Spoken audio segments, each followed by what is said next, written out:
The Central Kentucky landmark goes up in flames. Live team coverage of the fire at the castle on Versailles Road and a look back at the history of the structure that's held our imaginations for 30 years. LEX-18 News is on the air.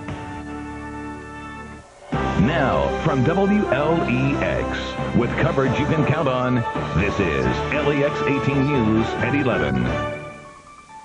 Once a man's dream castle, tonight, Central Kentucky's legendary landmark on Versailles Road goes up in flames.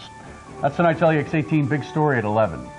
Good evening, everyone. I'm Kevin Christopher. And I'm Nancy Cox. Thanks for joining us at 11. Several LEX-18 viewers called just after 8:30 tonight to tell us the castle had gone up in flames. John McGary begins our live team coverage of the big story in Woodford County. John. Thank you, Kevin. And that's about when fire crews arrived. By the time they got here, they say there was very little they could do. Their main job then was to keep the fire from spreading into adjoining farms and even houses.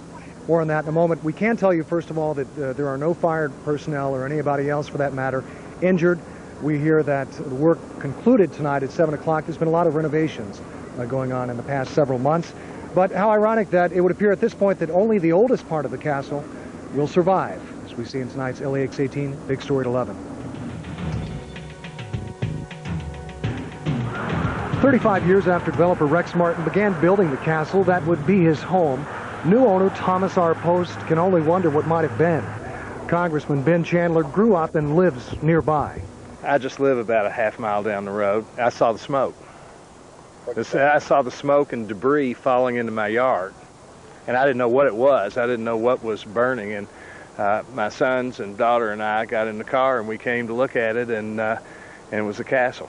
Post had begun sinking some of his fortune into the place, renaming it Castle Farm, and reportedly planning to have it ready for the Keeneland Fall meet. I know they were working very, very diligently on it, and it really is a tragedy. Maybe they can build it back.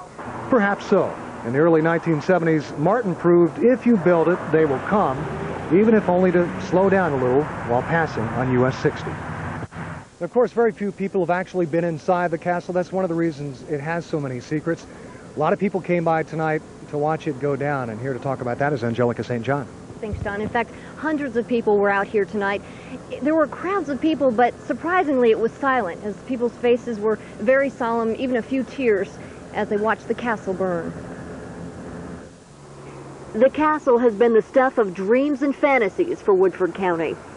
It's always been something very mysterious, and I've always wondered what's inside, and unfortunately I'll never be able to know. Kids that grew up imagining the mysterious castle's interior are now adults, feeling the full impact of the loss. I said I'm more sad than anything for us as Woodford Countyans, because this is about all we have. So other than that, just a little sad, a little concerned for the man that owns it.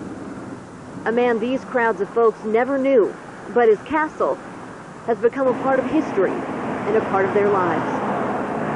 Oh, this is the worst thing that has happened to our county that I can, in my lifetime, that I can remember. And it's really sad. I hope that there's something they can salvage from it. It's a very tragic sight. I got here about an hour and a half ago and just saw one of the towers fall, and just, it was a very sad sight to see. Have you been holding back tears at all? A little bit every now and then, yeah.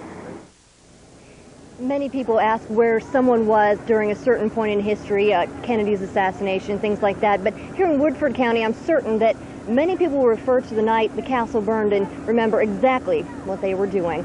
And the person who knows even more about this castle, who actually walked inside, is our own John McGary. John, tell us a little more. Thank you, Angelica. Yeah, we took a look inside just a while ago. They were not yet allowing camera crews, but for someone who grew up in Central Kentucky, I think all of us who have passed by one time or another have wondered what is inside.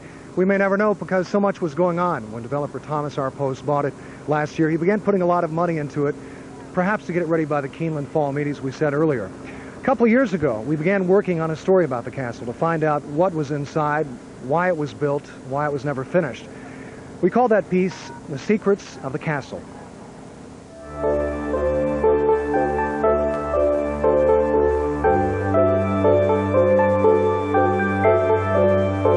There are gates and walls and more modern disincentives.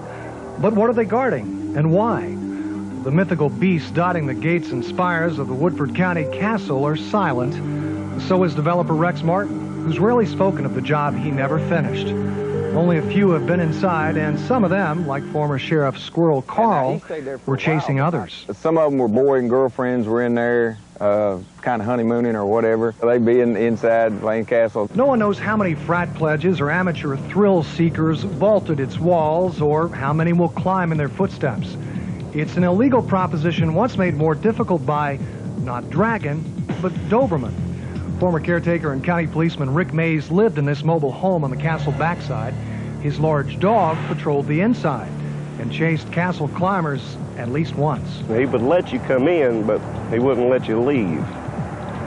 And I don't know if they was throwing stuff at the dog trying to get away or if they was dropping it while they was running from him, but they even left the rope that he used to climb in on. A decade later, this gatekeeper uses sign language to ward off would-be invaders. But some people, even children, have been welcomed. When Ashley Ray Robinson was 8, her stepdad gave her an authorized tour, including a climb up a winding turret staircase. It was like a round room. It was pretty cool. But is there more than meets the camera lens, or less?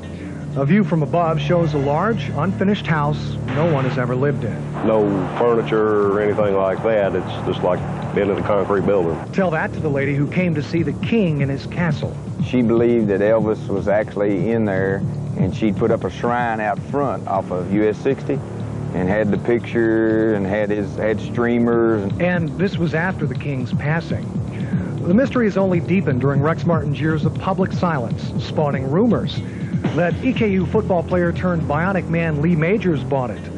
An internet site claims the castle was once a center for government mind control programs. Next door, the Woodford County Board of Education received so many inquiries about the Stone Mansion that it's quicker to hand out this Herald Leader article than answer questions. Every day, tourists and locals alike pause to gawk at the not-so-distant past. We thought maybe it looked like something they did battle in. And it was a battle of sorts that stonewalled this castle. Martin and his wife, though still friends, divorced in 1975.